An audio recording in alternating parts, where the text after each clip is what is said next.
जाओ जाओ जाओ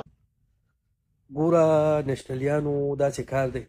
که چېرې ایمل ولي صاحب کې لږ هم سړیتوب وي او ده د باچا خان بابا نظریه ژوندی ساتلی وی ده د باچا خان بابا لار سیده ساتلی وی قسم دی چې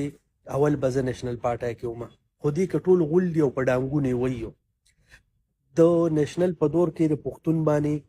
د دهشتګردۍ مهر لګېدلی دی د نشنل په دور کې پښتون باندې تکلیفونه راغلي دي د ماکې ډرون حملې دا د نشنل په دور کې په پښتون باندې شوي دي پښتون باندې د دهشتګردانو مهر لګېدلی چې پښتون یو دهشتګرد دی تا چې کله